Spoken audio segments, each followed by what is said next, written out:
everyone, and good morning.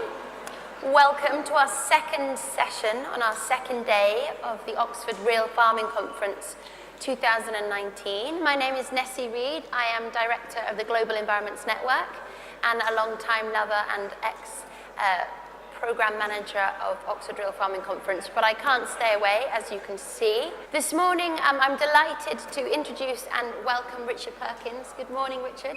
Richard's going to be speaking about his experience of making small farms work, and specifically from his experience from his own farm in Värmland, Sweden. Before I go on, can everyone hear me? Yeah, great, fab. So speaking from his experience of Ridgedale Farm in Värmland, Sweden, and how to make actual profit from farming. I think there's so many ideals and dreams when we enter into farming, but to actually make a profit is incredibly difficult. I won't say too much because I know Richard has so much to say and to pack into an hour. We will try and have some time at the end for questions. But just a couple of kind of moments or questions I wanted to posit is what you've mentioned from your videos and a lot of your work, Richard, is how can we copy nature and use it to grow food. I love that idea of how do we be stewards of the land and really use natural processes to their best advantage and work as farming in that sense. And also, you talk about putting nobility back into farming and how to rebuild ecosystems and building soil. So I'm sure we all have many, many questions for you, but without further ado, welcome, and yeah, please. Thank you so much. Great. Thank you. Okay, so I have a lot of slides to get through, and is everyone here okay with the mic? Yeah. A lot of slides to go through, and I'm not so familiar with not seeing the next slide, so I'm hoping to end in time that we can have questions, because I think that's a very valuable thing. I'm going to basically give a very concise overview and context of our farm, and then focus primarily on our primary enterprises and get really into numbers and facts and figures, because I feel like that's something that's not transparently talked about enough, and it's the only thing that makes a business work, and farming is a business.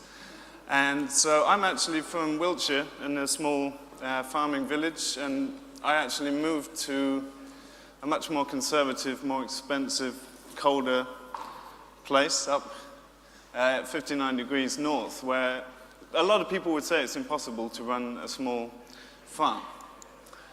We have a 3-month frost-free growing season, which varies 15 to 25 days every year. It's a very harsh climate, and not many people are moving out to the countryside and making farms in this part of the world.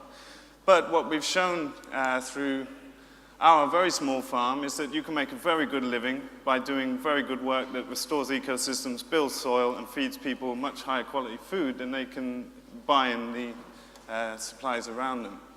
We're a very small farm. It's 10 hectares, that's 25 acres, and that wouldn't be considered as a farm in many ways. But this farm we bought this farm for about 90,000 euros, so we benefit from having much cheaper land in Sweden. But we also, it's juxtaposed against a very high cost of living and high taxation, etc. So it kind of equals out in some ways. We've spent, in the last 5 years, about a little more than that doing the farm up, and the farm turns over more than that every single year, primarily off the 4.5 hectares of pasture in 6 months production, and selling averages out throughout the year. And so I really want to focus in on what we've done to cash flow and to make farms work, because I think that's something that my work focuses around, is getting more young people, entrepreneurial people, into farming with models and modes that are replicable and scalable to meet different people's needs. And many people around Europe are starting to emulate these models now. This farm was a little small holding. A couple had been horse-drawn, growing grain and living self-sufficiently for decades. And we had a list of about 50 goals of what we were looking for in a property, and we found this place after a long search around Sweden. And we designed up a farm that is meant to be viable in the long term through primarily perennial crops, grasses, trees, shrubs, etc. But they are not things that give you any kind of cash flow. They're long-term systems. And so we needed to put in enterprises that make money quickly to pay off our farm as quick as we could. We set out to pay off all debts in 5 years and make good economy for ourselves from the beginning. And so basically we've spent 5 years basically 3D printing this onto the landscape. And this little farm has an incredibly high amount of productivity and revenue driven through it by building ecosystems and building soil, which we'll see in some of the slides there. So it is possible, and if it's possible in the middle of Värmland, in the middle of nowhere, in a very small market potential, then it's definitely possible all over the place. What I would define as regenerative agriculture by default is agriculture that must build topsoil. We all eat about 400 kilos of food a year, and agriculture uses about 10 tons of topsoil as a resource to create that food. That's not good enough, right? We all know that. Even if it's organic agriculture, it's not acceptable to be losing topsoil.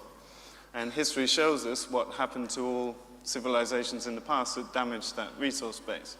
So building topsoil is fundamental, and you can't really, sustainable is a useless objective. We need to improve ecosystems. We need to leave farms in better conditions than they were. Otherwise, kids wouldn't naturally want to take on a farm.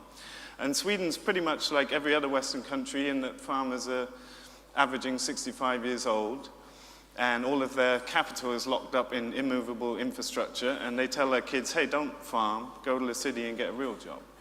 And so my mission is, trying to put nobility back into rural stewardship. And the only way to do that is by restoring land, making it better, and making good livelihoods. Because I'm working particularly with young people going into farming, and the only thing that I can do to empower them to start is show them that you can make a good living doing this. There's no other reason someone would want to work incredibly hard.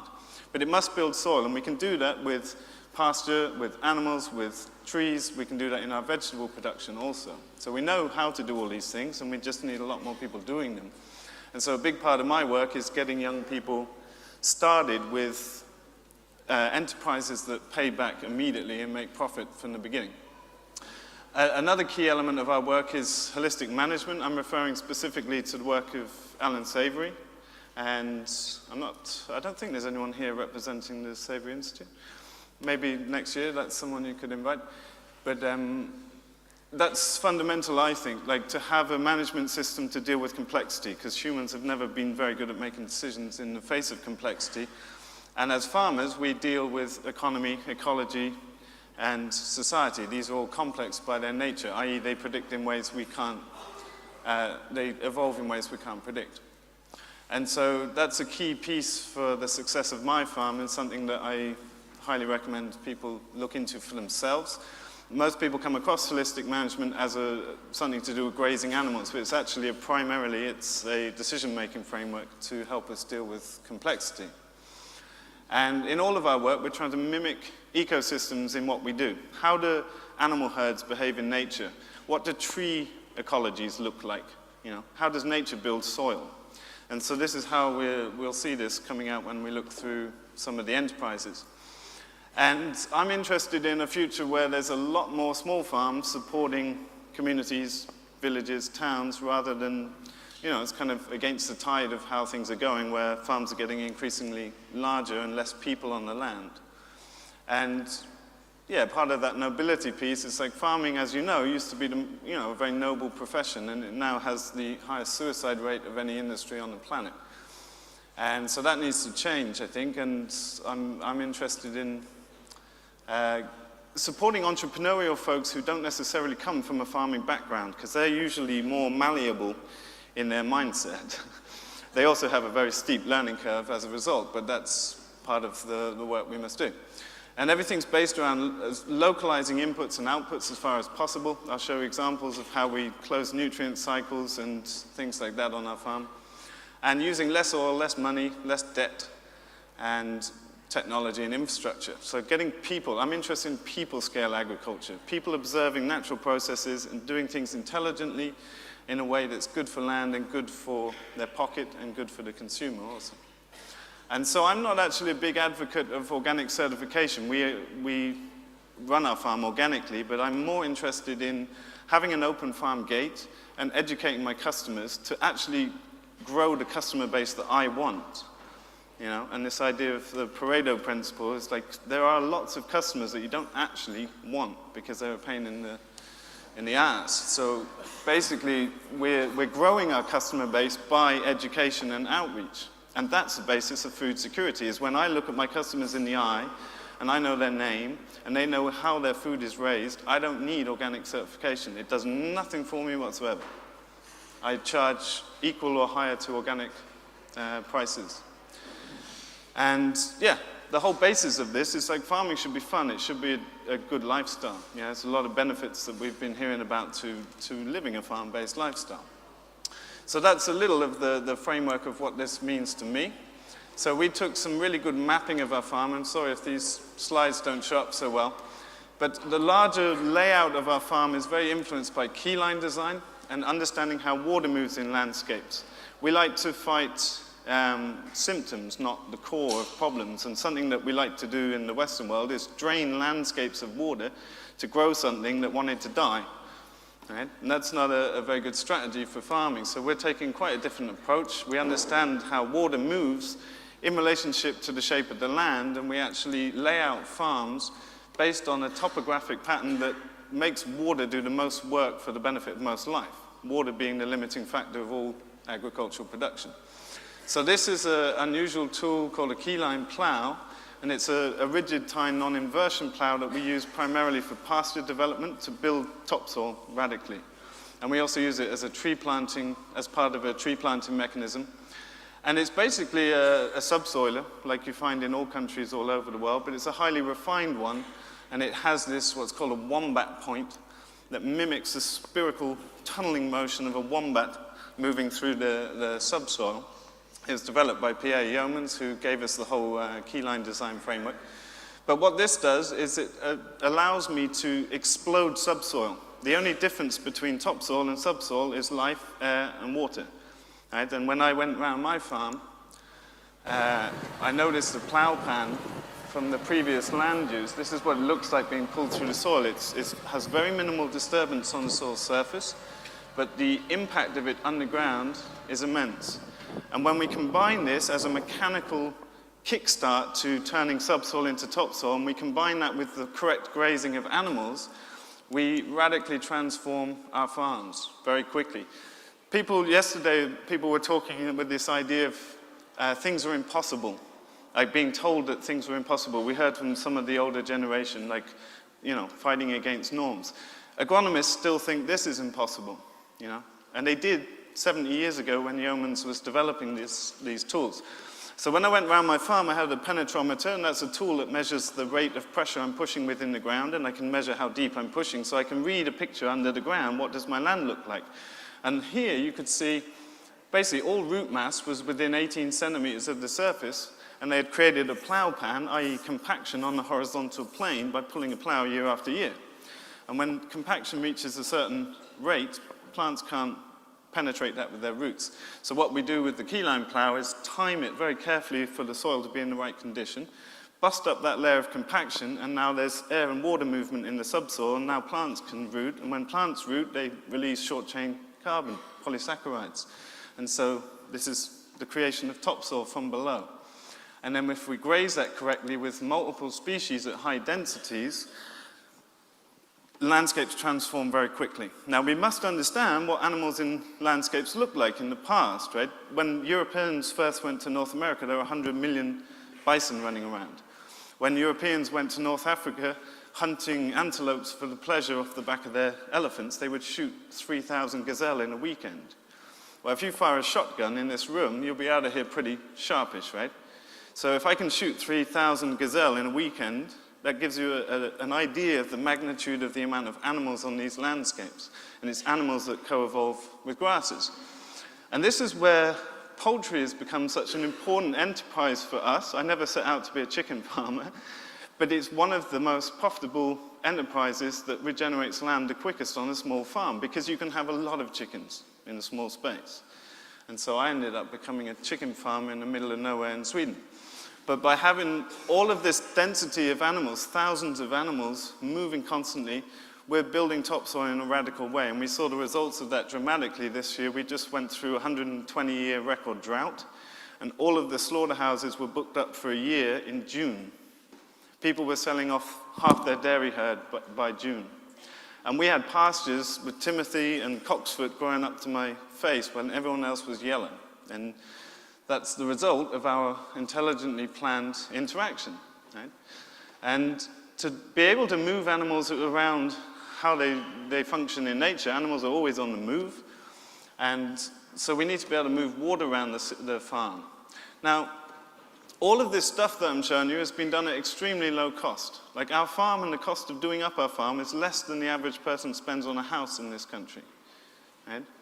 And simple low-cost solutions is, you can always find a solution. We drive water around the farm through this reticulated network of plastic pipe, and it means we can move animals anywhere on our farm and they have water. So it facilitates this easeful motion. We have lovely portable energizers and netting. It's very easy to do this work. It doesn't take long in a day, and the impact is amazing. And then we've patterned this whole farm around tree systems. So putting in tree systems above the pasture, you get about 1.4 to 1.6 times the productivity in European agroforestry systems. And so what we've done here is pulled a keyline plow really deep in the ground like a ripper. So that's basically digging an 80 centimeter deep hole under a fruit tree, which if you ever plant by hand, you probably don't dig your holes big enough. Right, so this is a very rapid way to put in these systems. We then pull a vegetable bed former over the top of this to make a nice planting surface to facilitate the rapid implementation of tree systems. And this creates the skeleton, the long-term pattern of land use on this farm that facilitates us to build soil in a way that distributes water optimally, evenly across the landscape. Now there's about 30,000 euros of crops sitting up above our pasture, taking up very little room at all, but they're not going to yield that money for quite a while. So we can't plant these lovely ideal systems and sit back and wait for some fruit to fall. We need money, we need cash flow, and cash flow is obviously the hardest part of a farm business to manage. But all the things I'm going to show you in our main enterprises are all things that are scalable, replicable, and can be done on rented land. They can be done on someone else's farm to improve their ecology. You don't even need your own farm, and that's what makes them potent. You can see here we've been pulling the keyline plow through between the tree lanes, and then all of our animals move through grazing on this pattern. And so even once we're gone, someone, unless they've got a big bulldozer, they're going to have to use the land in an intelligent pattern also. These tree systems are mostly berries and standard apple, pear, plum, cherry. We only have 25 species of tree in Sweden, so it's limited what we can do. And they're growing up fast. They've received benefits from the fertility from our intensive poultry systems. And they're starting to yield well, but they're still a sideline enterprise. But they really create this pattern of land use for our more intensive enterprises. Half of our farm is actually like this. And Sweden is mostly like this. It's 95% of trees in Sweden are monocultural spruce. And all the forest is privately owned, and it's a bit of an ecological nightmare. I mean, this is not the forest system. This is a vertical desert, you could say. It has a diversity of 1, which is never a good start. But when we bought the farm, a lot of the land looked like this. So it was pine needles and brash and blueberries. And so what we've been doing on this side, because we're making most of our money from a very small bit of the farm, and we're turning this bit of farm into something else.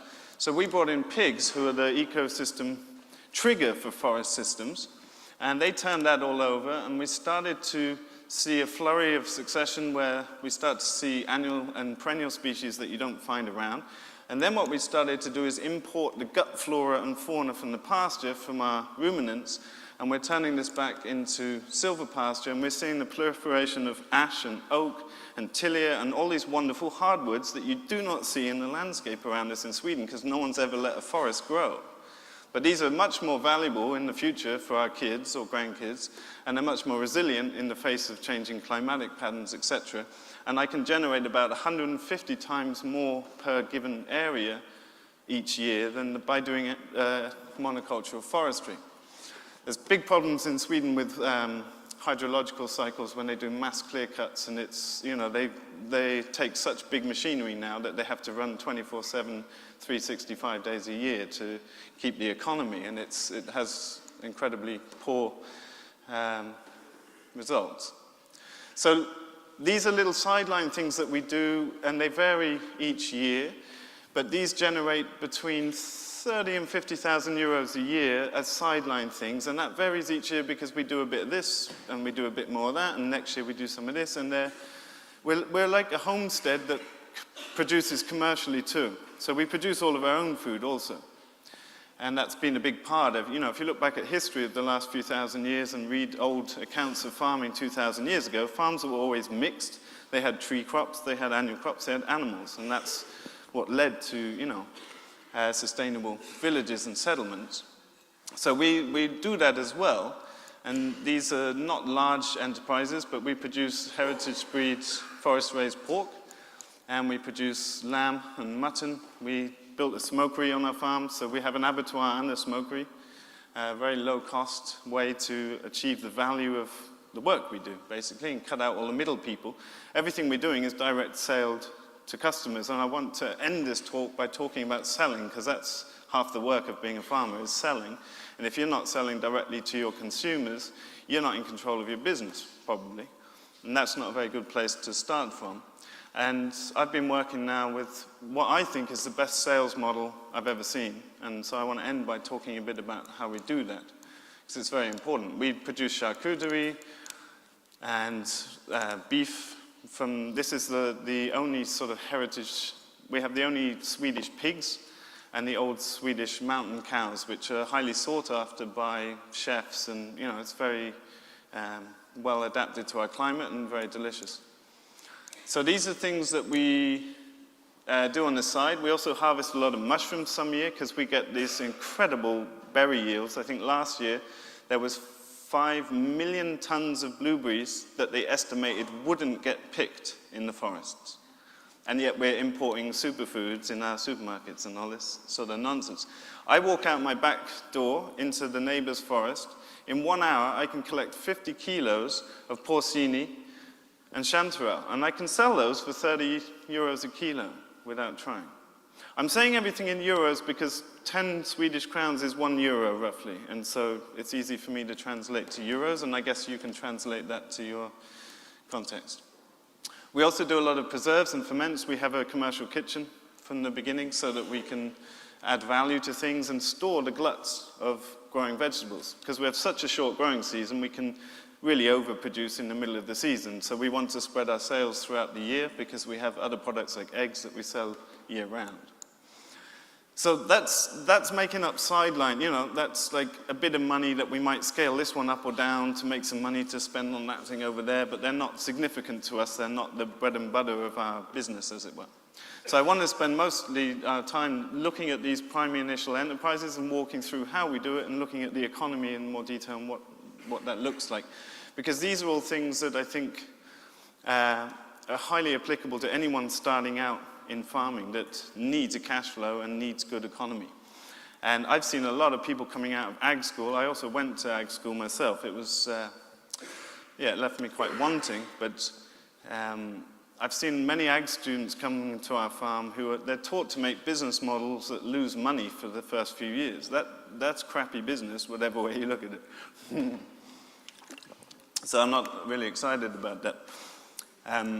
So our first enterprise that I think is the most important for cash flow balancing is pastured broilers.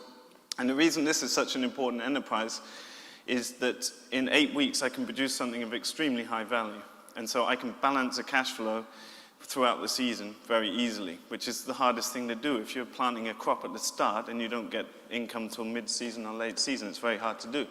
It's extremely profitable. There is very little competition for good organic chicken in Sweden because it's all mass-produced industrially.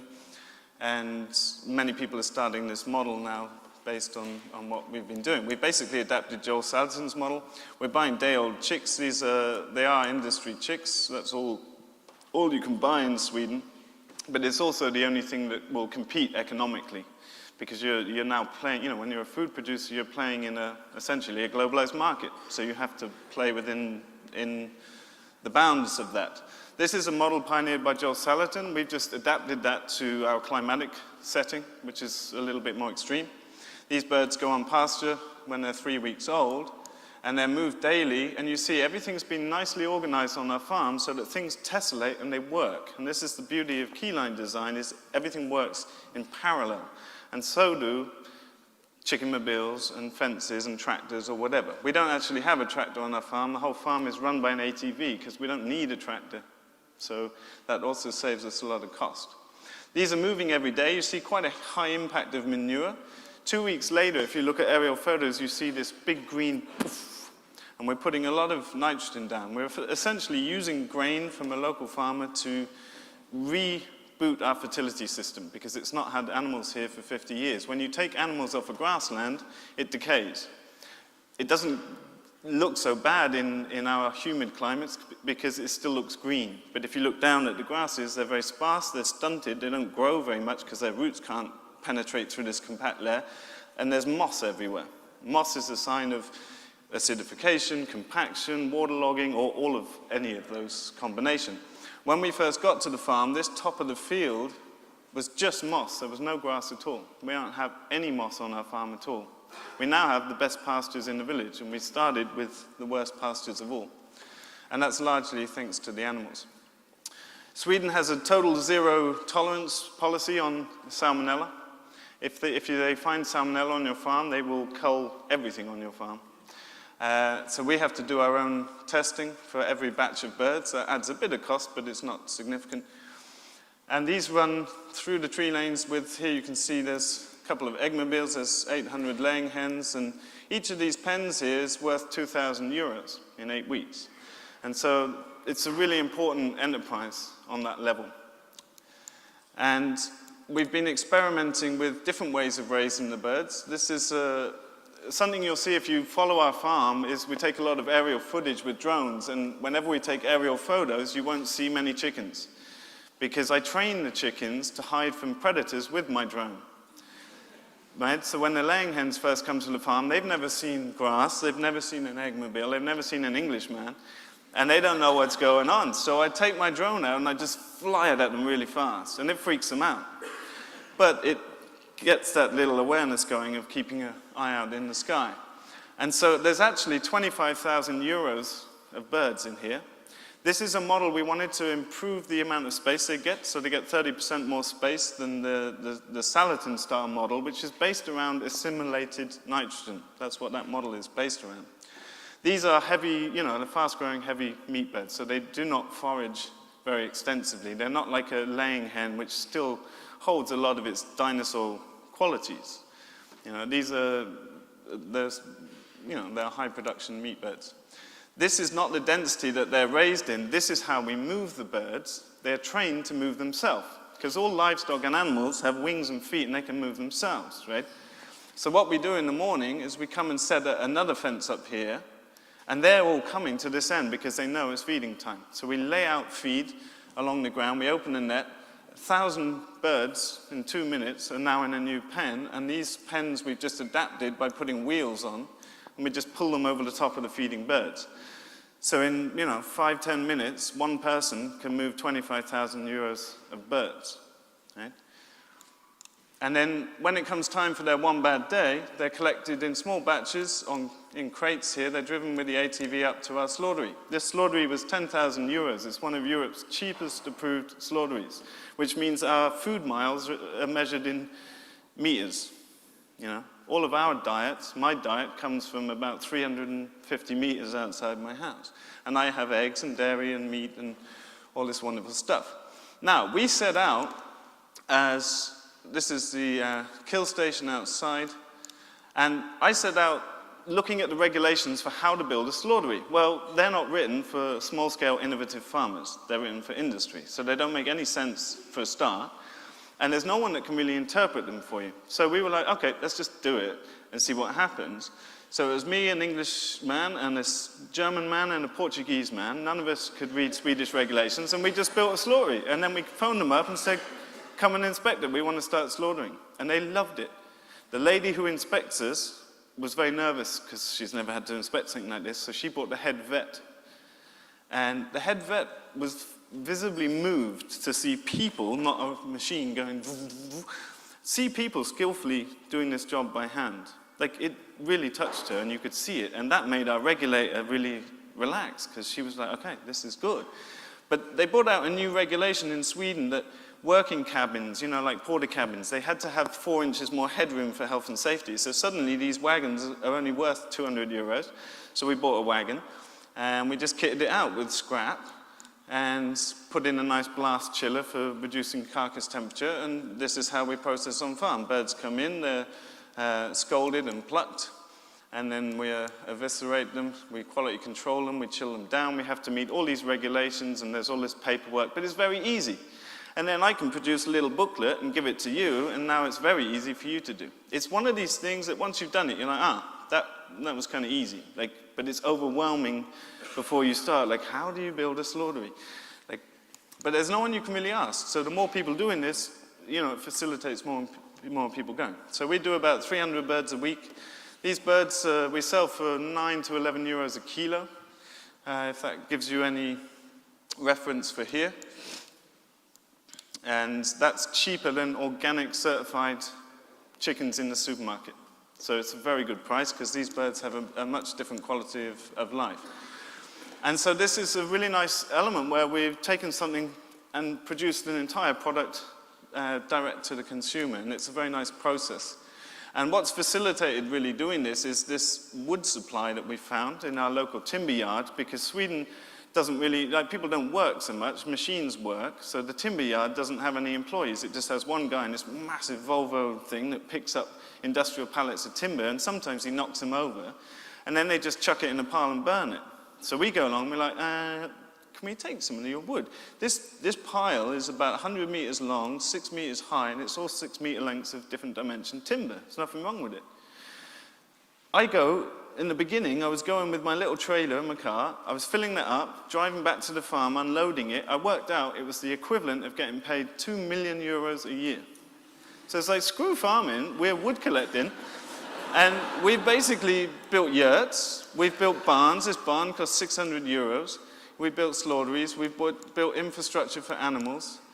You know, all of our chicken pens, everything is made in a super low-cost, easy way. But now we can house people, now we can educate people, now we can wash people in beautiful sauna. We swapped this little wagon for 3 meat chickens and built a beautiful sauna that washes everyone that comes to the farm at very low cost. And so we make a lot of use of other people's waste, and that's one of the benefits of living in a really rich country, is the quality of the waste is fantastic. I found a Stihl chainsaw that it just had a dirty air filter, and someone had thrown it in the skip. So, yeah, we have a lot of fun collecting other people's trash. This is our lean-to greenhouse where we do all our starts. We have to start vegetables when it's -20. And so, you know, it's allowed us to build up infrastructure really quickly at super low cost, and not getting into debt. Or not getting into debt that we couldn't afford, which is more important. This is a smokery that you can't see, but it's basically a very simple wooden building that's insulated with a sauna heater. And this allows us to take our damaged birds, like if a bird has a rip in the skin from the plucking machine or something like that, we can take that bird and double its value. So our waste becomes even more valuable than our premium products. And so that's something that we've been doing a bunch of.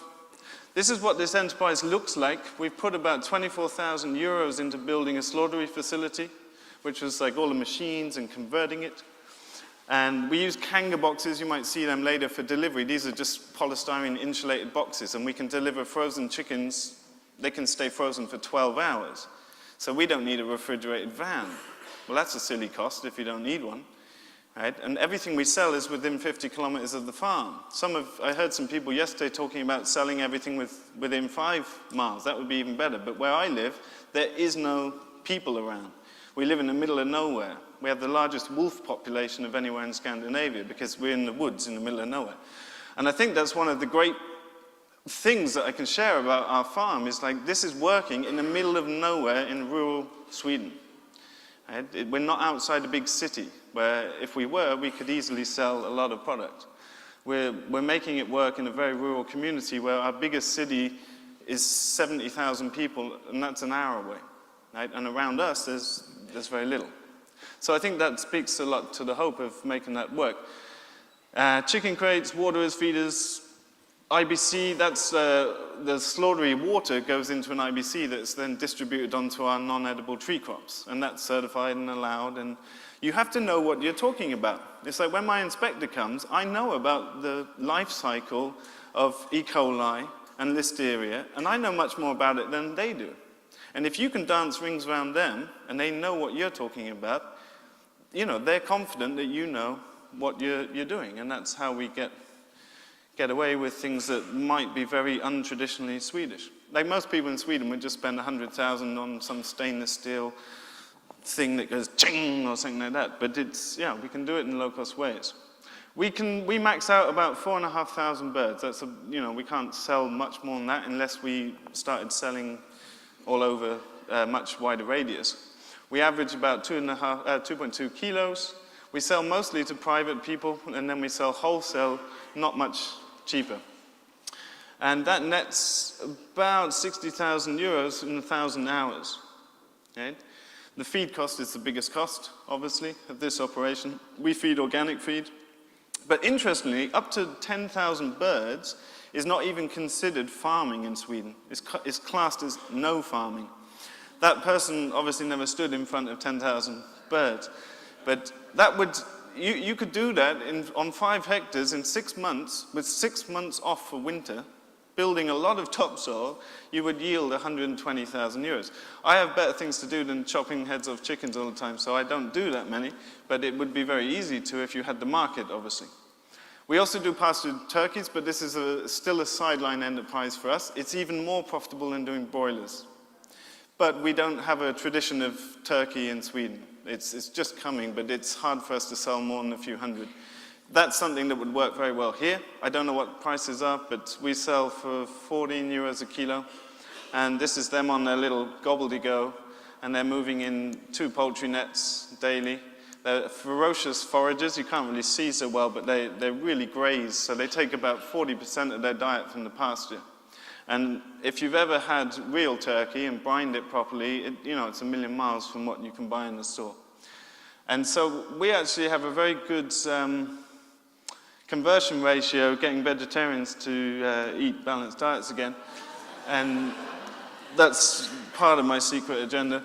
But you see how simple, this is how we raise the eggs as well. It's just simple portable solar energizer and poultry fences. We have no predator issues, and these are essentially effective against all the predators you will encounter.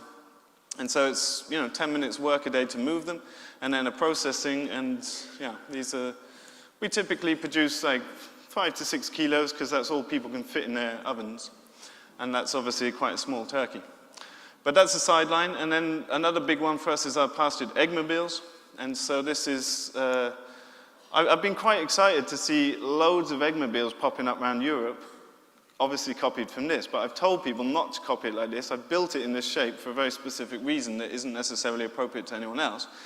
But I guess people like standardized solutions, so they start to do the same, but it's cute. So I see like these little eggmobiles pop up.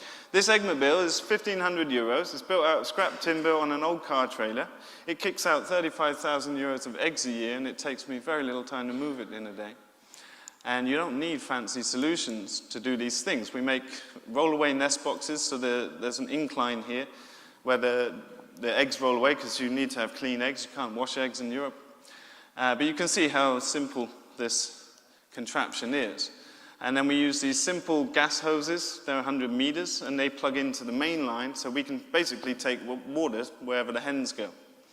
And so we have 3 of these eggmobiles with 1,200 hens, and produce about nearly 500,000 eggs a year. And it's a great enterprise, but eggs is one way you've got to have your market sorted, because eggs pile up really fast. We integrate this with our ruminants, because we did a lot of pasture surveys when we moved to the farm. We spent the first year crawling around doing pasture surveys and insect invertebrate studies to see what are these animals getting from the pasture? What are they eating, you know? And we saw a direct correlation with, this is the population of dung beetles, which are very beneficial. They carry organic matter down into the ground and bury it. And then the fly larvae hatch at 96 hours. So we pull these behind the cows to be able to feed our chickens in high omega oil larvae. And they really build grass. And this is, it's hard to see, but basically at a time when everyone was going into drought and culling their animals, we were in full rampant pasture growth still. And as a result of basically building topsoil from below, deeper rooting plants that obviously don't struggle so much for water. This is how we collect eggs, and we turned this little contraption that we swapped for 3 chickens again with a neighbor, and that's a certified egg packery. So again, it doesn't need to be expensive infrastructure. And this is the winter view where the hens actually move indoors and the eggmobiles sit out on pasture. And my clicker doesn't seem to be working as good. So this is a vegetable production in the summer, and then in the winter we have a peat swamp. So we take peat moss, we mix it with straw, we make a deep litter system, and they just have natural light. They don't get artificial light in these tunnels. And then at the end of the spring, we take a new flock. So we have a flock for a year. We then sell them as stewing chickens. We're surrounded mostly by older people who actually prefer stewing chickens. Or we sell them as live birds. And then this is cleared out, and it makes about 50 cubic meters of compost a year, and then we fit 1,000 tomato plants into that tunnel. And so that tunnel is actually making more money in eggs in the off-season than it makes in vegetables in the on-season. So infrastructure's got to have multiple uses. It's a super low-cost enterprise to start up, right? If you build your own eggmobiles, it's very cheap. You can run it with an ATV, and we get about 85% average laying throughout the year. We sell eggs 33 cents ex VAT. The bird sales or the meat sales kind of work out to cancel out the cost of buying the bird, so it kind of just neutralizes that in the equation. It produces 105,000 euros. And the reason I've excluded labor here is the people that we employ do not do one thing. They do a bit of everything, because we all like to do a bit of everything. So it's easier to equate it that way, if you see what I mean. It doesn't take so much time. In our farm, it could scale, you know, a little bit larger. And this one actually has EU organic status now. So it's a reference. If you're having trouble in the UK with eggmobiles, you're welcome to point to our farm as an example of a certified organic thing. Now, I realize time is getting short, and I want to talk about our market gardens and sales. So I'll start moving a little faster. Is that okay? Yeah? So the other main end, so it's pastured layers, pastured broilers, and market gardens. These are the 3 systems that are making our primary income for now. So we've taken the best market garden planning and just put the best soil care and married those together. And so it's a bit different to market gardens you might be used to in that it's totally no dig. This is how we started gardens in the beginning, by just laying compost on the ground. And we've also made beds where we tilled it first and done the same. These beds are actually weedier, so that tells you something. But we don't spend much time weeding. Like, this is a very energy efficient way to go about market gardening. Something that's really critical, and I think some of you learned market gardening, is like there are certain pattern languages to what make market gardens functional. I came into farming through growing veg, and I left growing veg because it was always crappy work and really hard work for crappy pay. But I've come back to it through good planning techniques that make it very profitable. So everything's standardized. All beds are built around, Elliot was talking yesterday about 30-inch beds. That's all the tools are built around this width. It's also very ergonomic to walk across beds. And standardized length is vital, because you can't make a good crop plan if you don't have standardized beds. And you can't build a rotation into that either. And pretty simple stuff, like market gardens need to be clean. Like a profitable market garden is probably very clean and tidy. That's what I've seen going around watching some of our students setting up. And so everything is highly organized and highly structured. It's built a lot from the influence of Elliot Coleman, and then the further development of that work through people like Jean Martin. Very intensive spacings where there's living plants covering the ground as long as possible throughout the year. And these are we started as a CSA, so we grew high-value and low-value crops. This is one of the highest-value crops we can grow, and it's just a mesclun salad mix that creates 150 euros net per square meter in our little tiny growing season. Right? So choosing the right crops is important. All of our garden is focused around these tunnels and caterpillar tunnels and these blocks of beds, and then we have our pack station and chilling space here that we'll see in a moment. And to irrigate that, we needed a water supply, because all houses in the rural situation in Sweden have their own water supply, and we didn't have enough water. Market gardens need 3 to 4 centimeters of water a week, and if you don't put enough water down, you don't get any performance. So we built a lovely pond using GCL liner. I think, Jay, you were talking about this yesterday. Amazing liner for building ponds. It's 5 euros a square meter delivered, and you can simply cut holes in it, stick an overflow pipe in, stick it together with some bentonite clay powder, and it seals up. So it must be covered with topsoil, and this is it 6 weeks later. It's a functioning ecosystem, right? And that supplies all the water and nutrition from birds and fish that are in there onto our market garden. So we started as CSA boxes because we wanted to sell in advance. So we started pre-sales, selling chickens up front, selling vegetables up front to give us cash to invest in the stuff, because we had to start from nothing.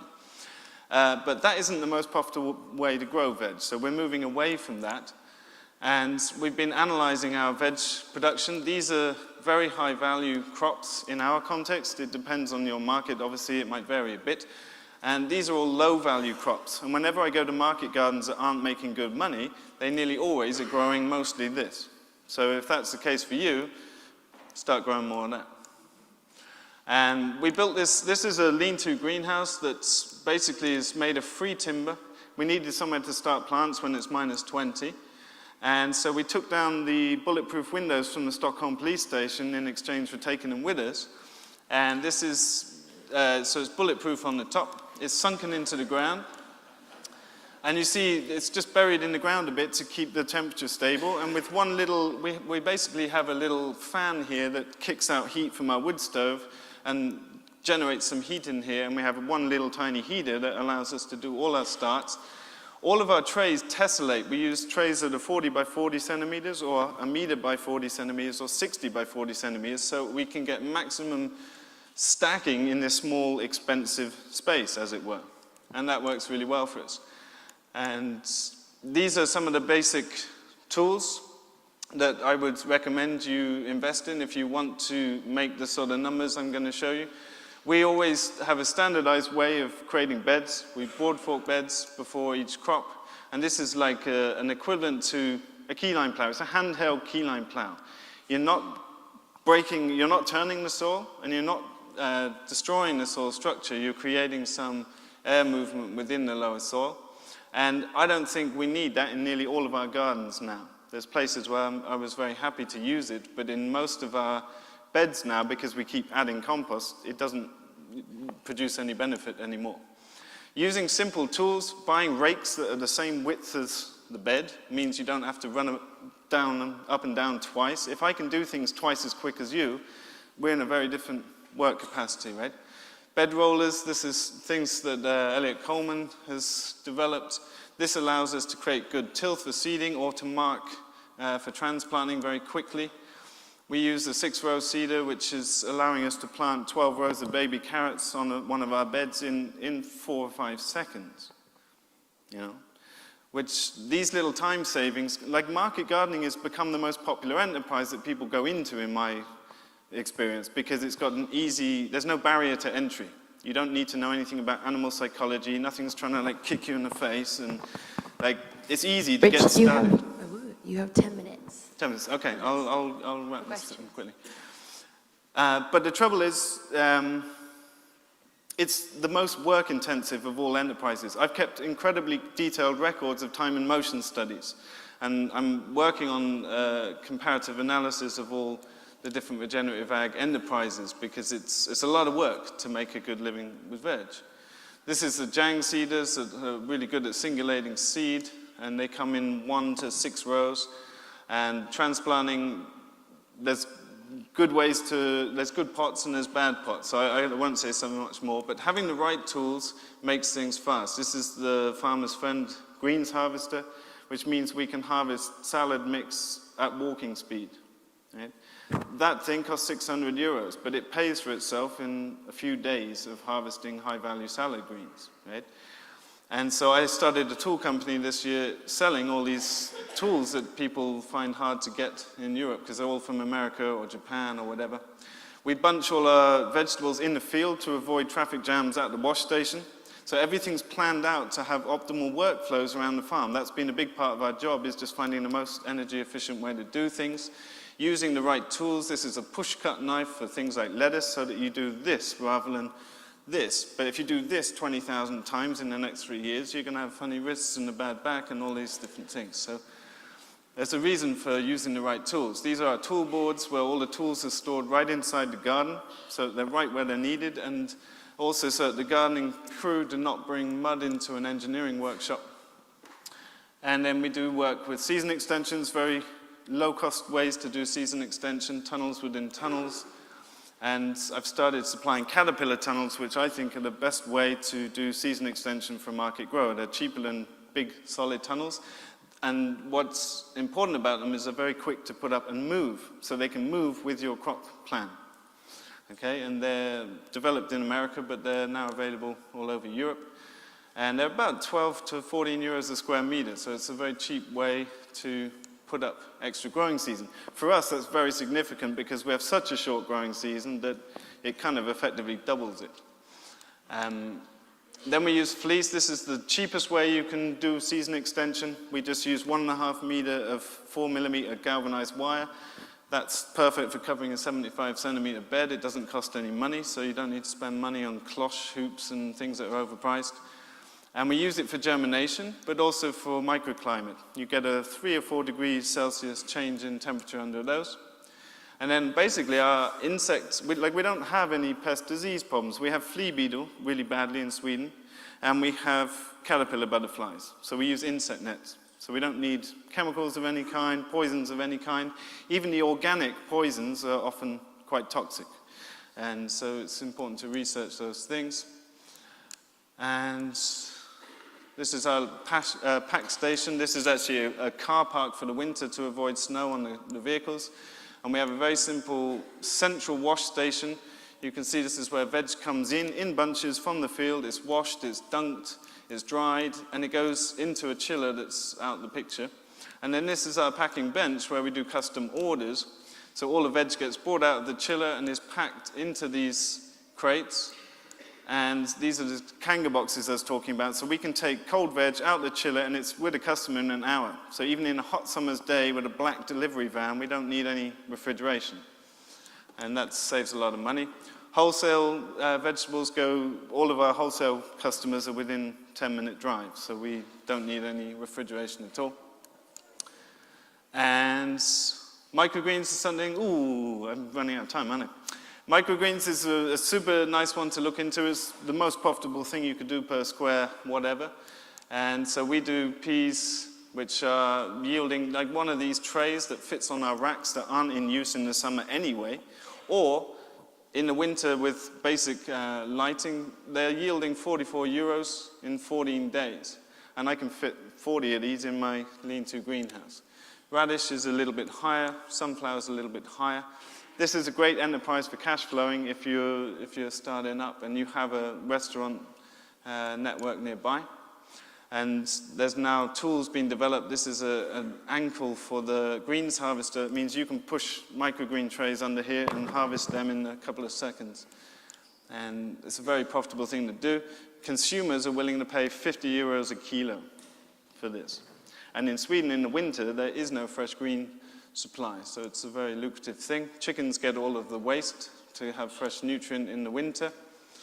And this is what it looks like a bit financially. It cost us quite a bit because we had to put in the pond system. That made up about 7,000 to 8,000 euros with the irrigation. But we're doing about 40 euros a meter, square meter, and the additional sales of microgreens. If you were down in this climate, I think you could be achieving 40 to 65 euros a square meter. you have more than double the growing season in a way. I know people in Germany and down these parts that are doing that, but they're doing it in the same way. Standardized beds, standardized tools, and all the best growers are using these things for a reason. This also meets EU standards for organic certification. Thanks for listening, and yeah, hope you find it more.